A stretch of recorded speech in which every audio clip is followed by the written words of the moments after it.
impeached because they have sanctioned torture and extraordinary rendition, not in violation of the Geneva Conventions, although I respect the Geneva Conventions as the law of the land, but in violation of the 8th Amendment to the American Constitution, which says that those in the custody of our government will not be treated cruelly and unusually. Torture and extraordinary rendition are cruel and unusual acts. Torture and extraordinary rendition are impeachable acts. And I want to impeach them. I want to impeach them because of the conspiracy to attack critics of the administration for telling the truth about the manipulation of intelligence before the launch of this war. Dick Cheney, Scooter Libby, and yes, George Bush conspired to destroy Joe Wilson for telling the truth about this war. They conspired to do so by outing his wife as a CIA agent, and when their henchman, Scooter Libby, was convicted of that crime, the President of the United States, who would not commute the sentence of a single individual on the death row in Texas, commuted Scooter Libby's sentence. Commuting Scooter Libby's sentence to avoid prosecution for their high crimes and misdemeanors is an impeachable act. Now I know, there will be those of you who will suggest, maybe think, well, you know, it's almost the end of the Bush presidency. Maybe if we hold our breath, we can wait him out. It's only about 650 more days, year and a half. Maybe if we close our eyes and cover them up, we won't have to pay attention to what's going on. Maybe we can devote ourselves to the exciting task of choosing a Democratic and Republican nominee to replace him.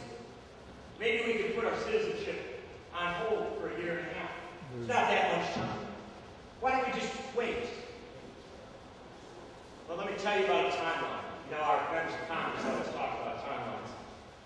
Every minute in Iraq, an Iraqi or an American is injured by this war. Every minute. Every 10 minutes in Iraq, an Iraqi dies as a result of this war.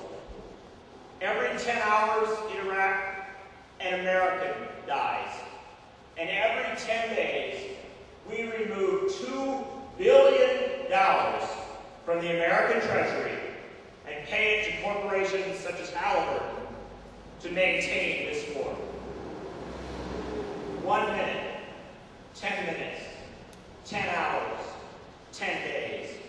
That's the schedule I worry about. I don't worry about a year and a half. 1 minute, 10 minutes, 10 hours, 10 days. I don't think we have a minute to wait until we begin the process of impeaching George Bush. I want to suggest to you something that may not be in everyone's consciousness because our media and our political class don't talk much about impeachment. You may not be fully aware that impeachment is indeed a patriotic act. That impeachment was established by the founders in this city in 1787 as an extension of the American Revolution. They had fought a revolution against a king named George. They had prevailed against him.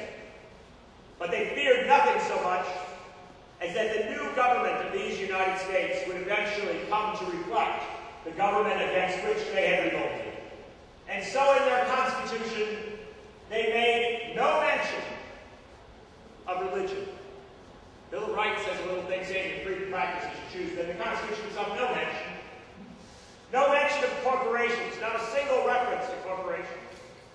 No mention of political parties, of primaries or caucuses or conventions, not even a mention of an election date. They figured the American people could reason to who they wanted to worship, could figure out how they wanted to do business, could elect their leaders.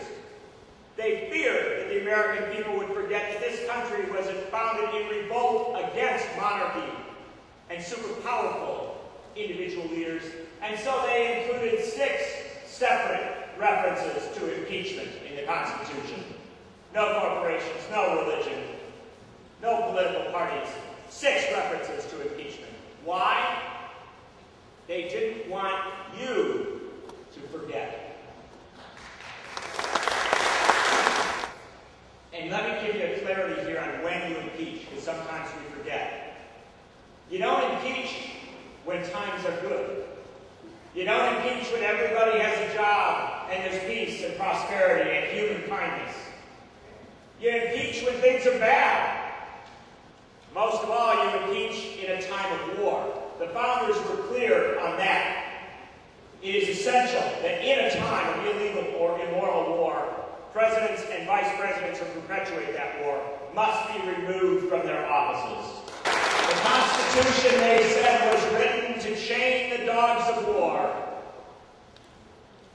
George Mason, an essential author of the Bill of Rights, said, no portion of this document is of more importance than that the power to impeach should be maintained. Because if the people lack the power to impeach, then everything else in this document becomes irrelevant. Why?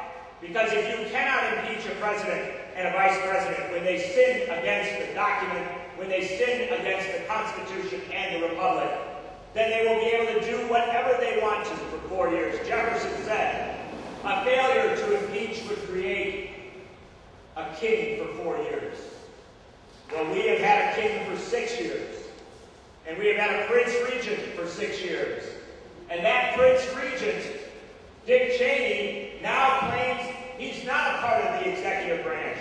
And he's not a part of the legislative branch.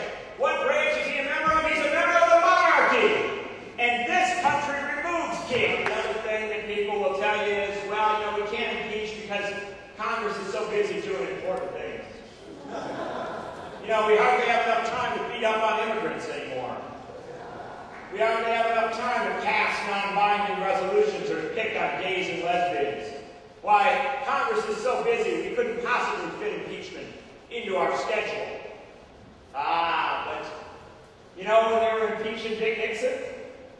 They expanded public housing, they raised the minimum wage, they got us out of Cambodia, they began to buy down the war in Vietnam, they expanded our environmental protections.